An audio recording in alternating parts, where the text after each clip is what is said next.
Screen recorder. Page 50.980 available. 0001. Out of list. Home. Button. नमस्ते recording club. मैं RC Sandeep हाजिर हूँ आज the story of recording club part 289 लेकर के, और लगातार 34वें दिन 4 मई 2024। आज सप्ताह का एक तरह से वर्किंग डे के लिहाज से अंतिम दिन, वीकेंड, और उम्मीद करता हूँ आप सब स्वस्थ होंगे, मस्त होंगे। गर्मियाँ तो खैर इतनी नहीं पड़ रही हैं इस बार जितनी हर साल हो जाती हैं आमतौर पर, लेकिन फिर भी ध्यान ज़रूर रखें अपना अपना। आज जिस किसी के भी जीवन में किसी भी तरह का कोई खुशी का लम्हा रहा है तो उन्हें बहुत बहुत मुबारकबाद। आने वाले समय में यानी कल भी अगर किसी के है तो उनको भी मुबारकबाद। और आज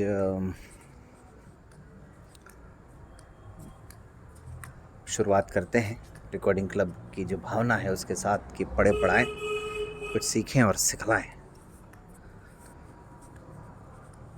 तो बात चल रही है 2020 की, लेकिन पिछली कहानी के बाद से मुझे जहाँ तक याद आ रहा है 3 प्रतिक्रियाएं मिली आदरणीय देवीलाल बागोतिया सर की, राजाराम विश्नोई जी की नागौर से, और राकेश लोहार जी की। तो आप तीनों का बहुत बहुत धन्यवाद, आभार।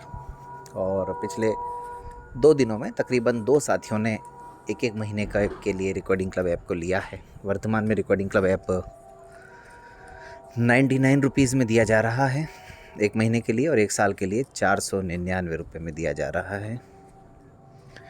और जो आह्वान लगातार 2 दिन से 3 बार कम से कम रिकॉर्डिंग क्लब के किसी न किसी प्रोग्राम में किया जा चुका है, उस पर तो पिछले 24 घंटों में तो कोई सकारात्मक पहल नज़र नहीं आई, लेकिन कोई बात नहीं, आएगी ज़रूर। तो सॉरी, बस वही है, फिर वही बात दोहराऊंगा कल वाली, कि कहीं ऐसा ना हो कि आप तो रिकॉर्डिंग क्लब को उपहार दें या ना दें, रिकॉर्डिंग क्लब ही इतने उपहार दे दे कि आप फिर बाद में सोच में पड़ जाएं कि यार हम भी कुछ कर लेते तो ठीक रहता। हाँ, लेकिन आज शुरू में और अंत में भी बताऊंगा कि एक बात ये ज़रूर आज कह रहा हूँ कि फ़िलहाल मुझे और रिकॉर्डिंग क्लब दोनों को ही आप सबकी दुआओं की दरकार है। तो बस आप सब दुआएं कीजिएगा, इतना निवेदन ज़रूर है। क्यों कीजिएगा, हो सकता है आने वाले समय में कभी न कभी इस बात का खुलासा भी हो ही जाए। खैर, तो जब डिबेट कंपटीशन हो लिया, एकता की आवाज़ प्रतियोगिता हो गई, सांस्कृतिक संध्या और संडे डिस्कशन के कार्य भी ठीक ठाक चल ही रहे थे, ऐसे में समय आ गया 4 वर्ष पूरे होने का। और 4 वर्ष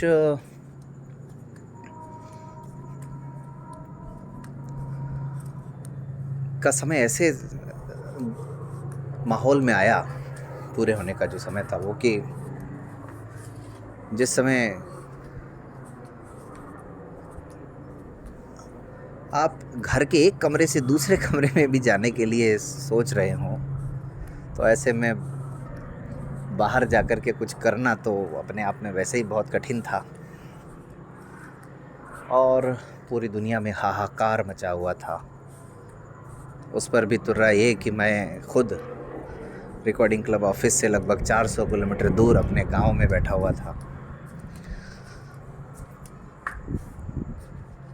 तो अब किया क्या जाए, चौथी वर्षगांठ को भी मनाना है, और जो पाबंदियां हैं, कोरोना गाइडलाइंस जो हैं, उनका भी ध्यान रखना है। तो फिर कैसे इस आयोजन को किया जाए। अब साहब सिचुएशन ये हुई कि उन दिनों ये चर्चा बड़ी ज़ोरों पर थी कि भाई आजकल तो ऑनलाइन वेबिनार्स हो रहे हैं, वर्चुअल मीटिंग्स हो रही हैं और लाइव प्रोग्राम किए जा रहे हैं। तो जब ये सुना तो यहीं से फिर दिमाग की बत्तियां जली, दिमाग में आइडियाज़ आने लगे। लेकिन केवल आइडियाज़ आ जाने से तो कुछ नहीं होता। ऐसे में एक दिन बातों बातों में मुकेश जी ने कहा कि भाई मैंने ज़ूम ले रखा है। मैंने तो खैर कभी ज़ूम,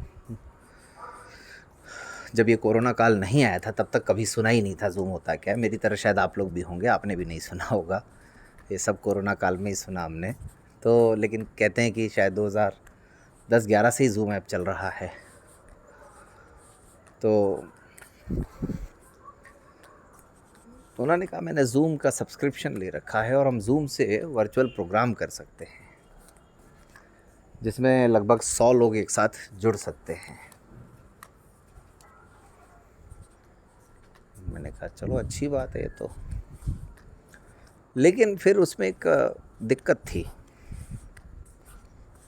उन्होंने कहा कि यार संदीप, ये ज़ूम ऐप तो बेशक, ज़ूम जो उसके आईडी पासवर्ड लेके इसको तो बेशक अपन यूज़ कर सकते हैं, तुम यूज़ कर सकते हो, लेकिन मुझे लाइव करना नहीं आता है। अगर प्रोग्राम करना है तो हमें वैसे ही करना होगा कि बस उतनी देर में जितने लोग जुड़ गए वो जुड़ गए, बात ख़त्म।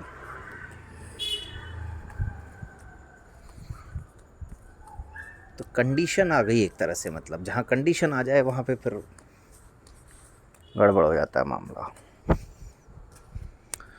तो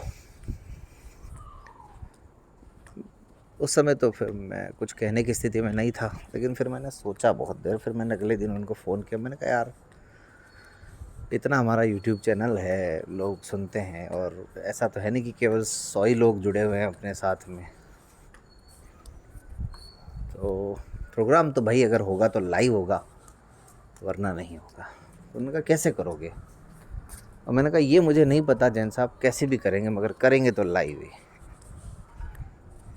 तो उन्होंने कहा ठीक है ले लो तुम आईडी पासवर्ड। मैंने यही कहा, मैंने कहा हाँ आप मुझे आईडी पासवर्ड दो और मैं देखूं ज़रा इस ज़ूम का क्या किया जा सकता है।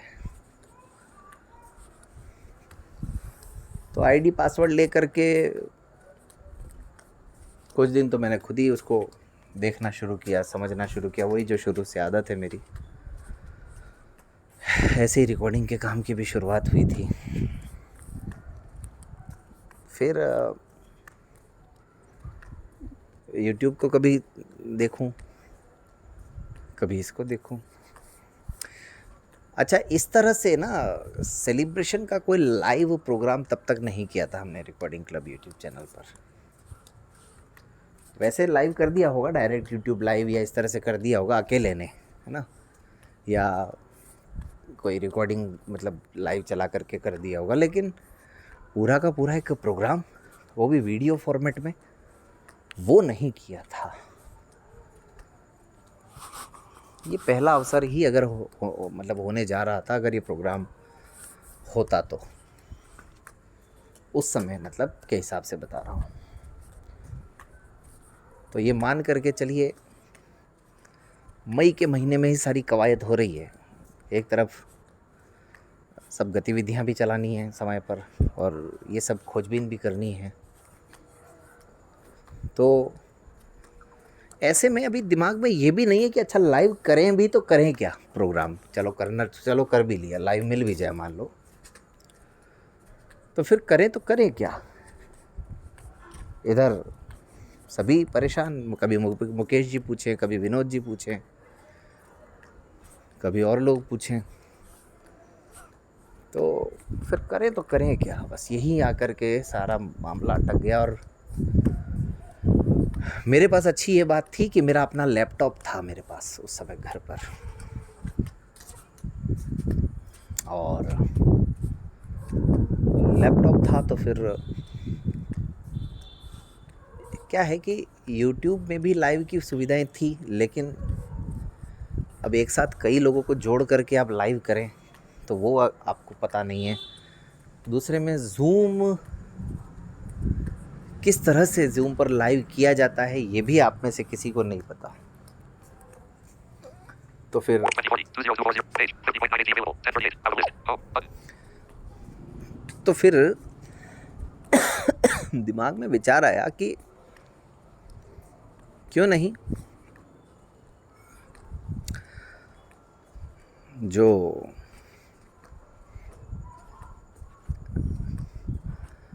अगर इतना बड़ा खुद अपने आप में एक संगठन हो करके हमारे जैसे छोटे मोटे लोगों की मदद से प्रतियोगिताएं वगैरह आयोजित करने का काम कर सकते हैं, तो फिर अपने आप में जिसका काम ही सब कुछ लाइव करना है, कोई ऐसा संगठन है जो अपने आप में रेडियो की दुनिया से जुड़ा हुआ है, तकनीक की जगत से जुड़ा हुआ है, तो फिर अपन भी उसकी मदद लें। मतलब दिमाग में आया कि रेडियो मधुबन से संपर्क किया जाए, क्योंकि कुछ नहीं समझ में आ रहा था। लगभग 12-13 मई तक का समय हो गया था, 7 दिन भी नहीं बचे थे, और 7 दिन के अंदर अंदर 20 मई 2020 को सेलिब्रेट भी करना है, 4 वर्ष भी पूरे होने हैं। अभी तक ये नहीं पता कि कार्यक्रम की रूपरेखा क्या होगी, लेकिन बस करना है कुछ भी हो। तो रेडियो मधुबन से संपर्क किया गया, और रेडियो मधुबन में तब भी और अब भी तकनीकी पक्ष को देखने का काम करते हैं भाई रोहित गुप्ता जी, बीके रोहित गुप्ता। और रोहित गुप्ता जी को मैंने बताई अपनी समस्या। मैंने कहा यार अब आप ही निकालो कोई रास्ता भाई साहब। तो रोहित भाई ने कहा ठीक है भाई जी, करते हैं कुछ ना कुछ, देखते हैं। लेकिन उन्होंने भी यही कहा कि यार मुझे आइडिया नहीं है ऐसे एक साथ जूम वगैरह से लाइव करने का। लेकिन फिर 2 दिन इंतज़ार करने के बाद उनका कॉल आया, और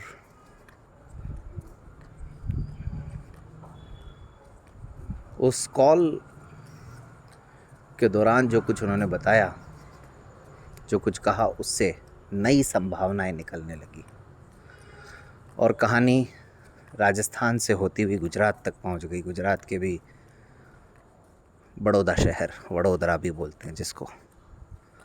अब ये 4 वर्ष के प्रोग्राम का और बड़ौदा शहर का क्या कनेक्शन है, और रोहित भाई ने कैसे इस समस्या का समाधान किया, बस इंतज़ार कीजिए इसके लिए। तो मैं दावा तो नहीं करता दोस्तों, लेकिन संभवतः कोशिश तो मेरी रहेगी कि लगातार ये कार्यक्रम आए, इसका तारतम्य नहीं टूटना चाहिए। लेकिन कल और परसों 2 दिन, रविवार और सोमवार को अगर ना आए तो समझ जाइएगा कि मैं किसी मुसीबत में हूँ, इसीलिए प्रोग्राम नहीं आ पा रहा है। बाकी देखते हैं। और आज 4 मई, तो 4 मई को प्रथम क्या क्या चीज़ें हैं वो बता देते हैं पहले तो। देखिए आधिकारिक तौर पर भारत में पहला डाक टिकट जारी हुआ 4 मई 1854 को, आज ही के दिन। डाक टिकट तो आप सब जानते ही हैं, छोटा सा जो कागज़ का टुकड़ा होता है, अलग अलग उसमें कुछ ना कुछ बने होते हैं, और समय समय पर सरकार द्वारा भी डाक टिकट जारी किया जाता है। कई लोगों को डाक टिकट इकट्ठे करने का भी बड़ा शौक़ होता है, जैसे कई लोगों को सिक्के इकट्ठे करने का शौक़ होता है। और उसके बाद में आप आ जाएं तो सीधे 105 साल बाद आ जाइए। 4 मई 1959 को विश्व में संगीत की दुनिया का जो सबसे बड़ा आयोजन है, सबसे बड़ा पुरस्कार है दरअसल, जिसे ग्रैमी अवार्ड कहा जाता है, उसकी शुरुआत हुई थी 1959 से। और आपको अच्छा लगेगा जानकर के कि इस पूरे आयोजन को करने वाली जो संस्था है उसका नाम है रिकॉर्डिंग एकेडमी। हमारा जैसे रिकॉर्डिंग क्लब है, ऐसे रिकॉर्डिंग एकेडमी, तो उसकी तरफ से ये आयोजित किए जाते हैं। अब इससे संबंधित सवाल जो बनते हैं वो ये कि वो पहले भारतीय कौन थे जिन्हें ग्रैमी अवार्ड मिला था, तो उत्तर होगा पंडित रविशंकर। सितार वादक पंडित रविशंकर जी को पहला ग्रैमी अवार्ड मिला था, मतलब पहले भारतीय थे वो ग्रैमी अवार्ड पाने वाले। तो 4 मई 1959। उसके बाद आ जाएं तो 4 मई 1979 को मार्गरेट थैचर पहली बार महिला प्रधानमंत्री ब्रिटेन की बनी थी। और पहले अश्वेत राष्ट्रपति आपके रॉबर्ट मुगाबे जिम्बाब्वे के 1980 में बने थे आज ही के दिन। कई वर्षों तक रॉबर्ट मुगाबे मेरे ख्याल से 28-30 सालों तक शायद रहे। तो मतलब यार उनके बारे में तो पता नहीं 90-92 साल तक भी सत्ता छोड़ने का इरादा नहीं था उनका। खैर, तो ये सब बातें हैं। और तबला वादक, सुप्रसिद्ध तबला वादक चित्रकार किशन महाराज का निधन हुआ था आज ही के दिन 2008 में।